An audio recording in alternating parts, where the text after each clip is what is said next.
All right, we are recording. I'm very happy today to be joined by Steve Snyder. Steve's wearing his floral shirt because he's joining us from his location in Maui, where he's lived for how many years now, Steve? Oh, since 2005, so 19, I guess, just Oh, about. very nice. And you've got what, 70 acres? Did you say 60 Yeah. acres?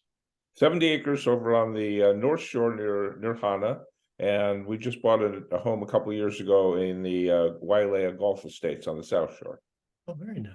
Yeah. So I've had many nice vacations to Maui, so I can picture it well. So I I'm took very my wife jealous. for a honeymoon, and she said I never want to leave, so we're I understand that completely. So we're here. great.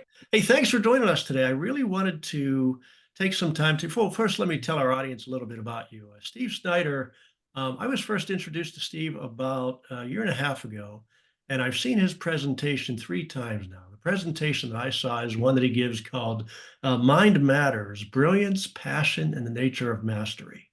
And what I took away from that, the reason I wanted to talk to you today, Steve, is I took away things from that presentation that I still use to this day. We'll cover, my family knows about it. My kids talk to me about it sometimes.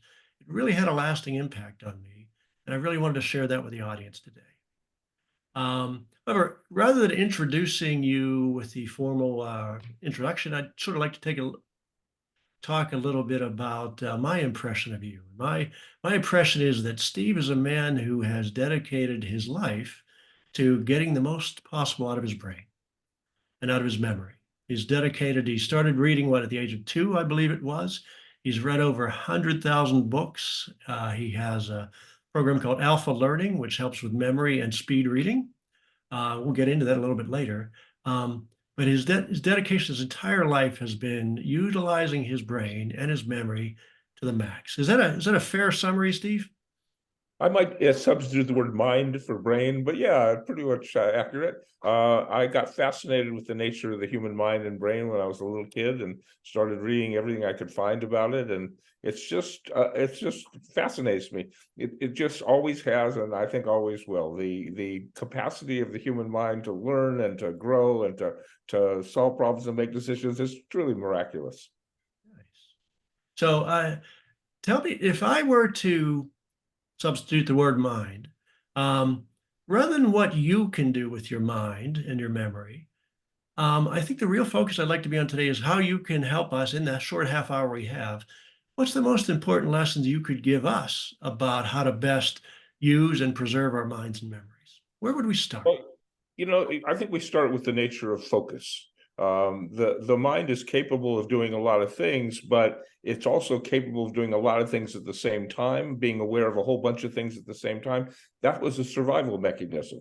I mean, for most of human history, we were in danger a lot, and we had to be aware of any possible danger coming from any possible direction. So our brain sort of grew into its ability to be in a high stress, pay attention, be in a survival mode.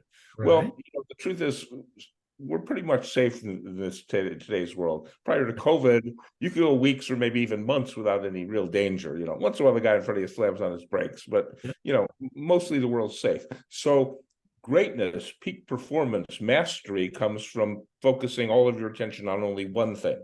If you can put all of your brain, all of your mind on only one thing, you can do the very best you can do. So learning how to do that is the key. And people are hoping that the thing they're about to do is so interesting, so fascinating that it gets their total attention. It often doesn't. There's so many distractions that their minds don't give 100% attention. So the secret, I believe, is, and the most important thing I teach, I believe, is how to focus your mind on one thing so that you can take that focused mind and bring it to whatever you want to pay attention to. Instead of hoping that that thing you're about to do will get your attention, you get your own attention and bring it to whatever it is you wish to pay attention to. Great. And how do we do that? Well, you pick one thing to pay attention to and Mhm. get really, really good at paying attention to that. And asking your conscious, logical mind to pick that thing is only devoting 12%, the conscious portion of your mind, to the problem. What you want to do is to devote 100% of your mind, the subconscious, the other 88% to the problem as well. So what I have people do is close their eyes and take a deep breath. That lets the brain know you're safe. If you can take a deep breath, you're not in danger.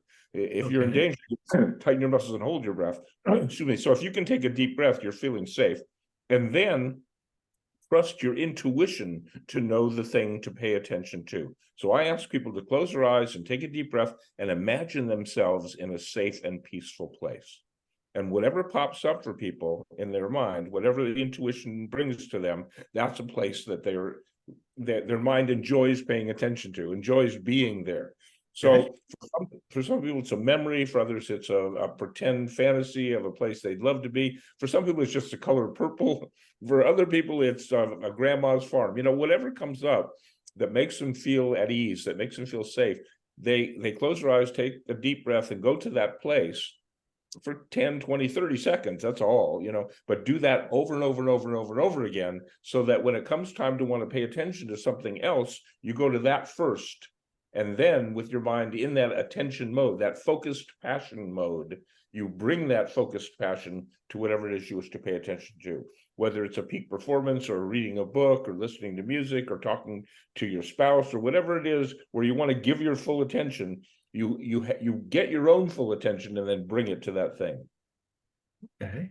I'm curious, sort of going off on a tangent here, but I'm curious, the last 5 years or so, we've seen a lot of people become addicted to social media and the continual distraction of social media. I assume you've seen the same thing. Does this play into that, or what's the interaction between that and this? This would seem to be the opposite of that, but does this help combat that? Oh, it's just the opposite. It's the big Yeah. danger.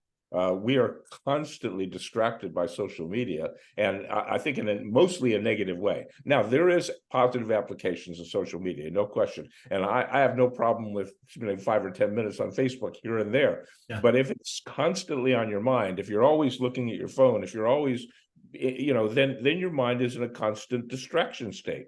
And that takes away from the ability to really, truly pay attention. So I think it's become a really big problem, especially with the youth. It's become a huge problem in today's world, that's constant distraction. And because the mind is much more geared to focusing on the negative than the positive, because negative stuff is about survival, positive stuff's only about growth. So it pales in insignificance compared to the negative stuff. We're always distracted by the negative stuff. And therefore, our mind is in this survival mode again, most of the time, like it used to be a million years ago. We want to get out of that need for survival because we're not really in danger. The subconscious can't tell the difference between real and imaginary. So when you imagine you're in danger, like worry is imagining you're in danger, then your mind acts as if you're actually in danger. So the more we go to the distraction of the negative stuff on the social media, the jealousy, the envy, the wishing I was there, all that kind of stuff, that negative stuff, it takes us away from being here now, which is where the joy and the happiness of life really exists. Right. Okay. So what you're suggesting is that when we want to focus on a task, take that, I think you said 20, 30 seconds to focus on, you called it a safe and peaceful place. I've taken to call it my happy place. That works. And is that helps? That's a muscle, I assume, we need to build up? In essence, I mean, not technically, but in essence, it's an ability, skill. The ability to totally focus your mind on one thing has always been inherent in the human mind. It's always been something the mind can do. It just can't do it when we don't feel safe. It can only do that if we don't feel safe. We have to be in a beta brain, divided attention state. But if we can feel safe, then we can bring our attention to only one thing, which is the key to mastery. Okay. So let me give you a hypothetical. I'm working on something that's going to take 15 minutes. So I set up my workspace, no distractions. I go to my happy place for 20, 30 seconds. I get that thing done, great focus. Do I do it again before I work on something else, or do I just keep going until I find myself distracted? You take your mind totally off of that task you just accomplished, might add a little bit of gratitude, a little bit of self-appreciation, a little bit of patting yourself on the back for having done such a great job. And then once again, after a short break, you go back to your peaceful place to get your focus again, and then bring it to the next task. So when did you learn this, Steve? And how would you say it's affected your life? Oh, dramatically. I learned this as a very young boy. I learned to read when I was 2, and I just was great at it. And by the time I was 6 going into school, I'd read 1,400 books.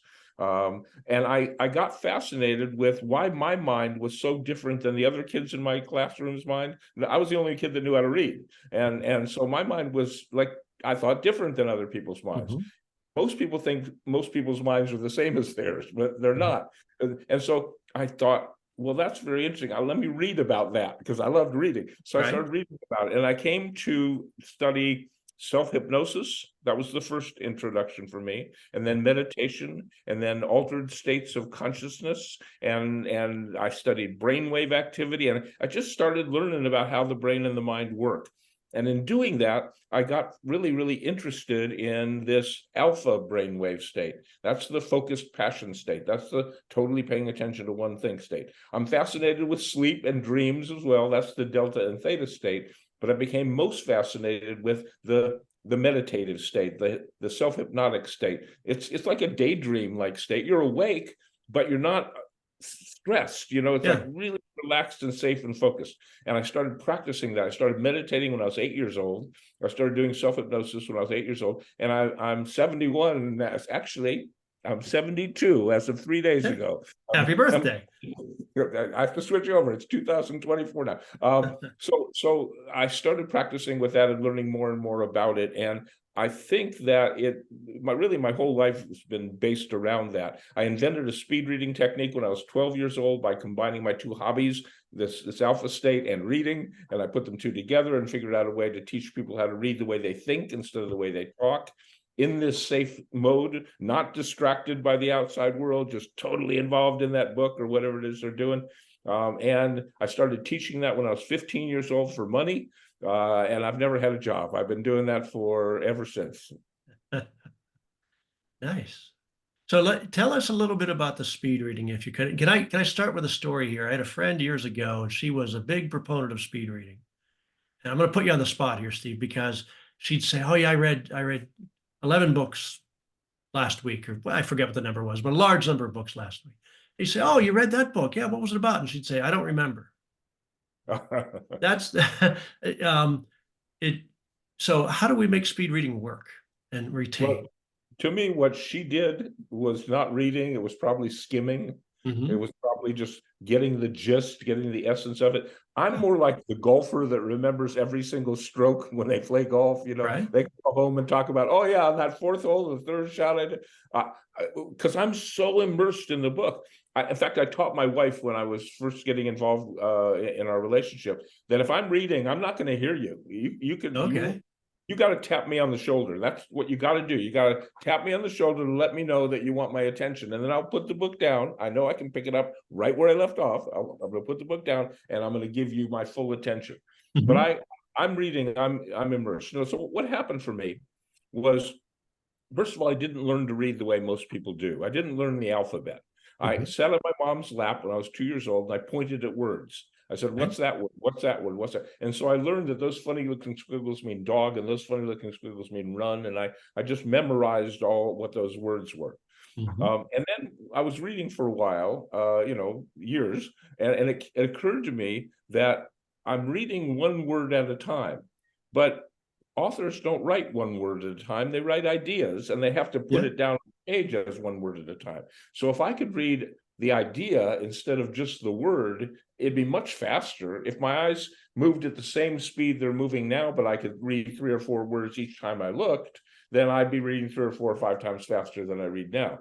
So I thought, well, that's the key. How do I read a group of words? Like when you read in the house, your mind looks at the word in and defines it as the opposite of out, or you know what in means. And then Yeah. you look at the word the, and you have no idea what the means. It means proceed to next noun. And On the then you look at specific house. Yeah.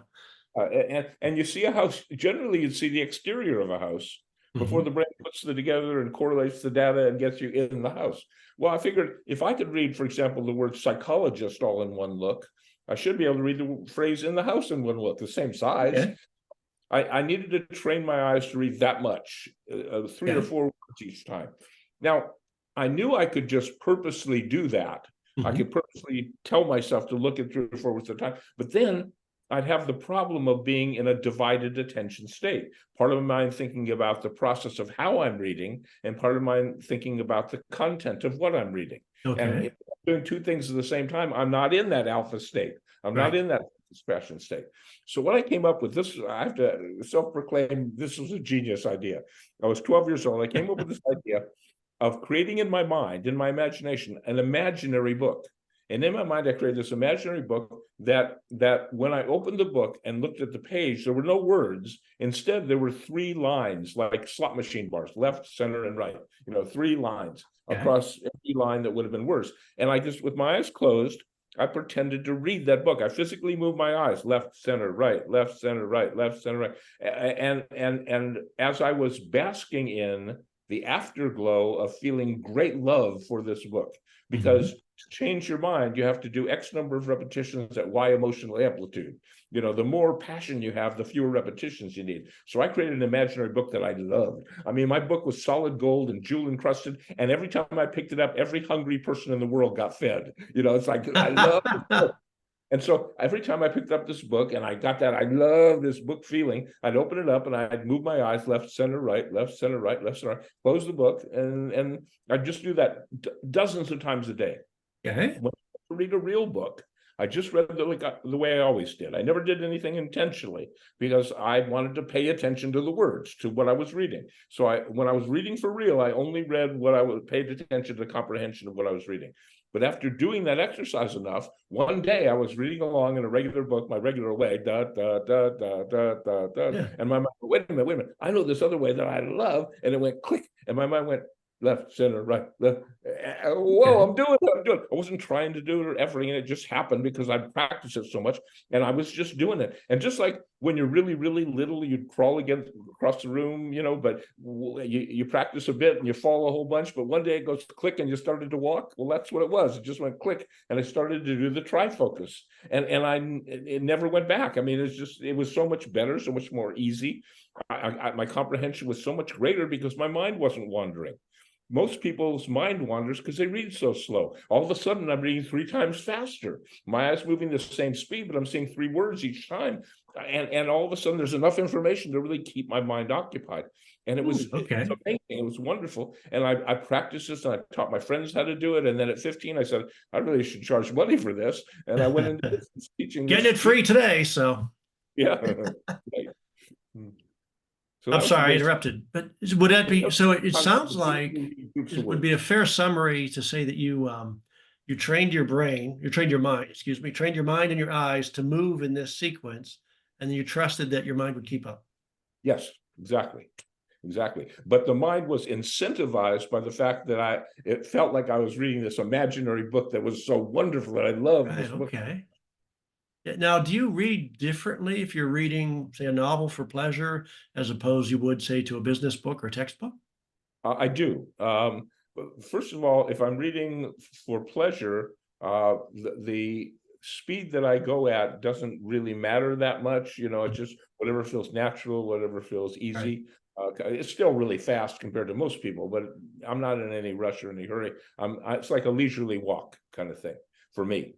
It's still a couple thousand words a minute, but it's easy. But when I'm reading for knowledge, or like study reading kind of thing, a business book, generally speaking, I will know most of that already. It would be in my field probably. So a lot of it would be kind of boilerplate for me. Yeah. So I read really, really, really fast with business books and study books, really, really, really fast, pushing myself until I get to something I don't know or really, really, really want to know. And then I stop and I slow down and I read that maybe 2 or 3 times to make sure I got it, to make sure I put it in my memory bank with this emotional writer that says, that's mine. I own that information, that quote, that statistic, that detail. I really paid attention to that twice, to make sure I got it. And then basically pleasure reading is at a steady, comfortable speed, study reading very fast, except for the stuff that I really don't know or need to know. And I slow down and take that in with extra emphasis.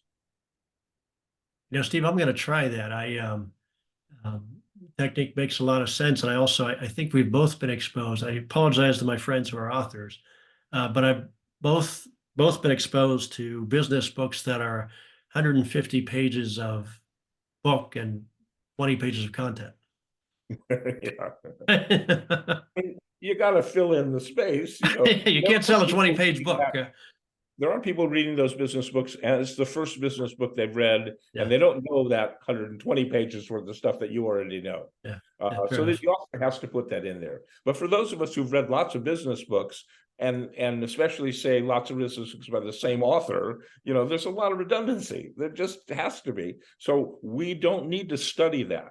Great students only study what they don't know. They don't study what they already know. You don't have to study what you already know. You just have to take it in and make sure you already, you know it.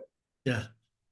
It blew my kids' minds when I told them, if you really know the subject, you don't have to do the homework. Well, the teacher says I have. No, you don't. Why study? Why do exercises that you already know?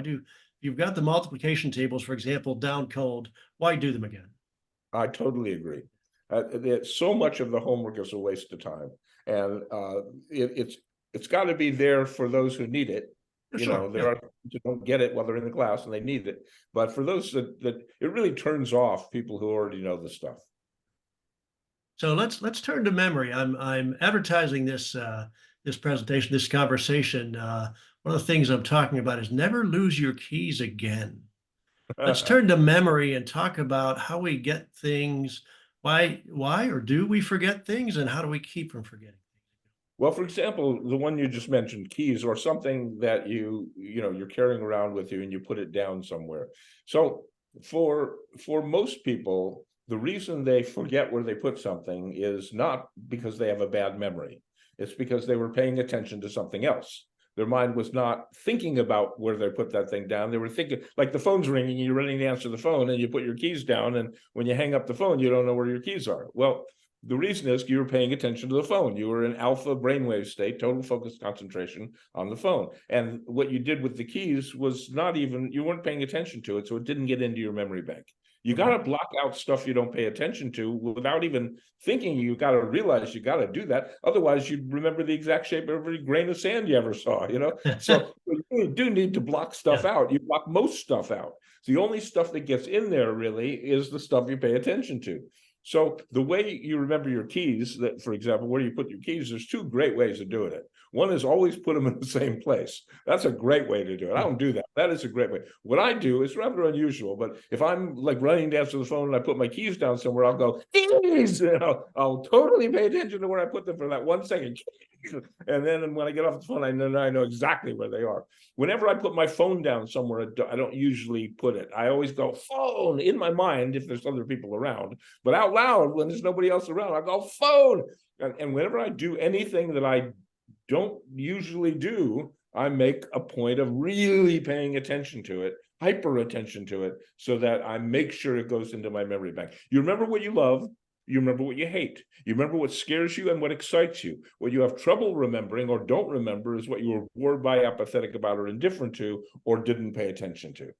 So not only do you have to pay attention, but you have to pay attention with great emotion to make sure that you remember. I'm glad you talked about that. I really wanted to bring that up today because, as I said at the beginning, I heard Stephen's presentation over a year ago now, and this absolutely works. My kids laugh at me. We were up in the media room shooting pool one day and watching the football game, and I had my keys in my pocket. I didn't want them in my pocket while I was shooting pool, so I set them under the TV, and I went, keys. Yeah. And then the next morning I got up. I always keep my keys in the same place in the drawer in the bedroom. And I got up and I opened the drawer and the keys weren't there. And my brain said, oh yeah, they're up under the TV in the media room. Wonderful. There you go. It absolutely works. Works for your phone, works for your keys. keys. This is important information. Make the emotional connection, and that's what forms the memory. Yeah. People, generally speaking, only pay attention to their memory when it does something wrong. They really generally take it for granted that it's going to do stuff right. And the truth is, you remember more than 1 million things for every one thing you forget. I mean, you realize when you're born, you're pretty much a blank slate. Every single thing you ever experienced, you had to learn and remember. So our memory is amazing. It's like a computer in a way. I mean, and if you typed into a computer, a question, and the computer came back and said, I don't remember, it would freak you out. It's not supposed to happen. Well, it's really not supposed to happen. There's only 3 possible ways to forget things. It's an anomaly. It's not supposed to happen. One way is we get really stressed And the filter between the two minds, called the reticular activating system, shuts down. We're so stressed we have to block so much out, and the information comes up and it hits the filter, and this is the tip of the tongue kind of forgetting. We forget temporarily. Another kind of forgetting that's very rare, very few of us have ever experienced, which is where we have some horrible trauma. Something terrible happens and we get a mental block. We can't remember that horrible accident or that terrible time we were raped or robbed or whatever it was. That happens. But the main way people fail to remember stuff is by programming their mind to do that, by saying to themselves, I have a bad memory, or by saying to themselves, I can't remember names, or by saying to themselves, I always forget where I put stuff. By programming your mind, by saying things to yourself or thinking things to yourself about how your memory doesn't work. And that makes your memory, as a self-fulfilling prophecy, not work. So you want to pay attention to your memory when it does stuff right. Then it won't need to do stuff wrong to get your attention. It wants attention like any child does. So it'll get your attention by doing stuff wrong if you don't give it attention for doing stuff right. So every morning of my life, I wake up, and when I say my prayers, when I count my blessings, my memory is right at the top of the list. I'm so happy I have a great memory. I'm so proud of my memory, how brilliantly it works. And, I'm 72 years old, and most of my friends are losing some of their memory, and I'm not. And I think that's a lot because I've spent so much time in my life just really being so proud of how great it works. Nice. It reminds me, before my time, but the comedian Milton Berle, if you remember him, he had a great line. He said, I've gotten to the age, the point in my life where sometimes in the middle of a sentence, Yeah. So talk to me a little bit about the reticular activating system. Is that what you called it? Yeah. And is that the barrier between I'm greatly simplifying here for brevity. Is that sort of the barrier between the subconscious and the conscious mind, or tell us about that? It's exactly what it is. It's a filter, it's a screen, it's a semi-permeable membrane, it's an osmotic shield, whatever name you want to put on it. Technically speaking, the reticular activating system is to block out stuff. And the more stressed you are, the more things you're thinking about, the more there is to block out, the tighter the filter closes. The more you relax and feel safe, by moving from beta into the alpha state, where you only think about one thing, the filter opens up because there's not as much to block out. And so when we move out of stress into the alpha state, we create a state called hypersuggestibility. That is, the suggestions we give ourselves have much more power, much more efficacy, because they're going through an unfiltered way into the subconscious instead of the filtered way. It's like when you're stressed, the filter's so tightly closed. For example, if a husband and wife are having a big argument, and they're really stressed, well, at the end of the argument, he'll remember this stuff and she'll remember that stuff, but they won't remember the other stuff because they blocked most of the rest of the stuff out. But when you move out of stress into just feeling safe and paying attention, there's so much less to block out that you let whatever does come in comes in with much more power. Let me tell you how I've put that into practice from the times I've seen you. And you called it I forget what you called it earlier. I forget. I call it my happy place. My sons tell me, Dad, go to your happy place. We'll be talking about a movie or something, and they'll say, what? My wife, Diane, will ask, what movie was that? And they'll say, Dad, go to your happy place. I sort of close my eyes and I picture myself. It's funny you're on Maui because it was a wonderful, wonderful resort on Maui. On the beach, drapes open, curtains blowing in, sun, sand, wave sounds. Yummy. I go to that happy place and relax the brain, relax that, I guess, reticular activating system, and then bring my focus back. And unbidden, without the stress, 5-10 seconds later, the memory comes out. And that movie was this movie with these stars, right? Excellent. Excellent. It's astounding to me how well it works. How do you find your happy? How do you pick a happy place? Let's make this very specific. Somebody's going to go home today and say, I'm going to try that. Let's give them very specific instructions how to do this. Okay, so the most important concept is that you don't pick it from logic, you pick it from intuition. You let the subconscious mind, whose language is intuitive rather than rational or logical, you let the mind of emotion choose the place rather than the mind of thinking. So you close your eyes and you take a deep breath, and you imagine yourself someplace safe. You just say, all right, I'm going to imagine myself someplace safe. You just have that thought and then see what comes up. You don't try and go somewhere. In fact, the thoughts of where you're probably going to go may be right and may be wrong, It but you doesn't let need it to be a real go. place or a real memory. It can be It can entirely be, made it up. doesn't have to be. My place is a combination. When I first did this exercise, the first thing that popped up was a meadow, a beautiful green meadow, but that didn't make me feel safe. So my mind knew it needed more, and it added to the memory of the meadow a fantasy, complete fantasy, of this babbling brook running through the meadow that was never really there, and the sound of the bubbling water. And then all of a sudden, out of the woods, these 3 deer came out of the woods and started drinking out of that babbling brook. And as soon as the 3 deer came out of the woods and started drinking of that babbling brook, my whole being went, oh, safe. Because, if there's any danger in the meadow, the deer would have run away. Sure, yeah. So for somebody, it might be a memory from their childhood. For other people, it might be a vacation they took, or someplace they've always dreamed of going. For some people, it could be, for a skier, it might be skiing down a mountainside. But for a non-skier, it would never be skiing down a mountain. A time and a place where you're completely safe and relaxed and calm.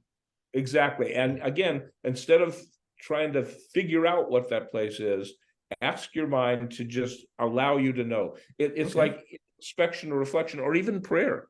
If you believe in a higher power, ask for the higher power to give you some insight into what that place would ideally be for you.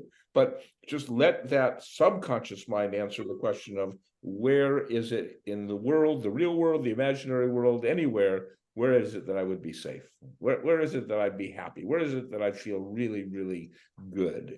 And whatever pops up, that's the one. And then you practice going to that one over and over and over and over again. You can go to lots of other places after you've gone to that one, but you always go to that one first. And you go to that one for how long? 10 seconds, 20 seconds, 30 seconds. You don't have to go there for very long. It's just, so the subconscious mind, 20 seconds is a long time. I mean, you get a dream that seems like it's hours long in 2 or 3 seconds. So 20 seconds is plenty of time to go there.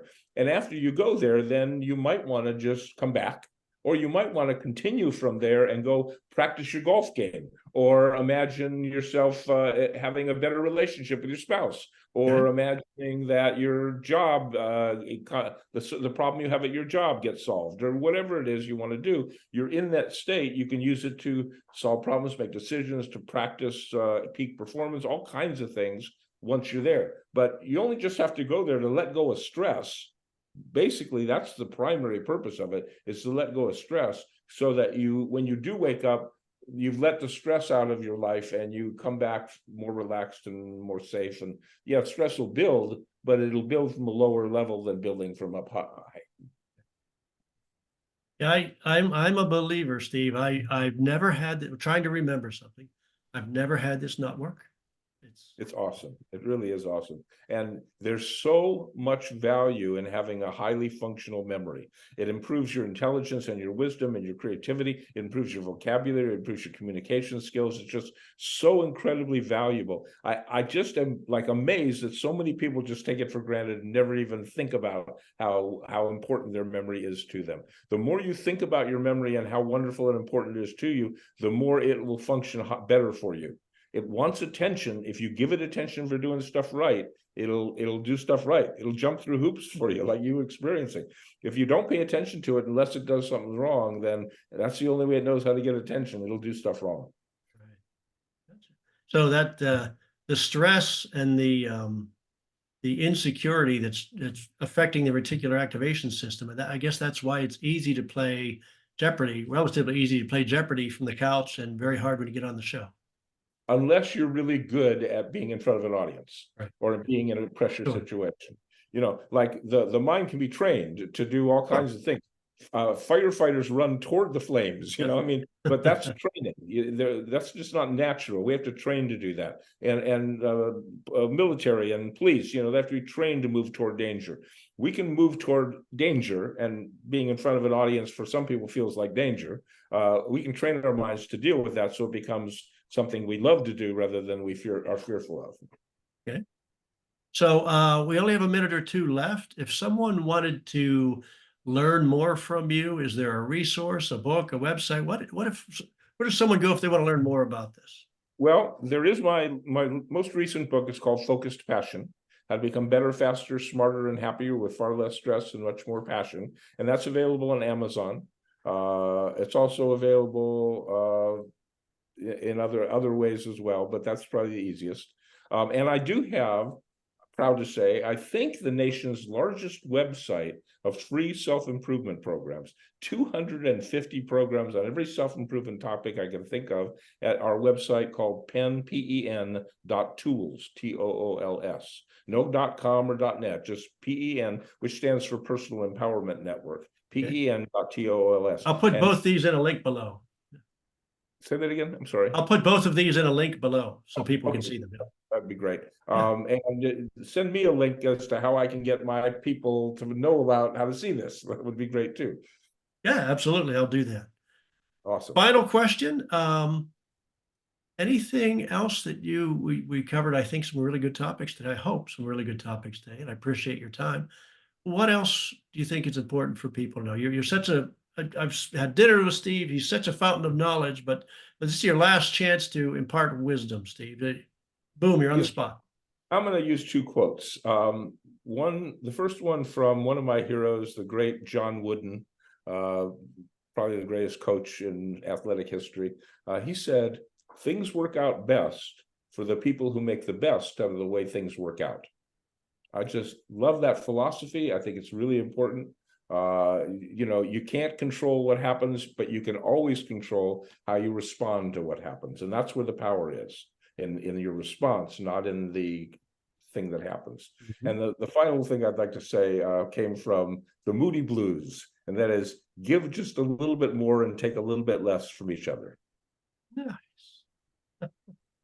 Thank you very much, Steve. I greatly appreciate this. My pleasure. It's been wonderful talking to you. Thank you very much. Aloha. Let me stop recording here.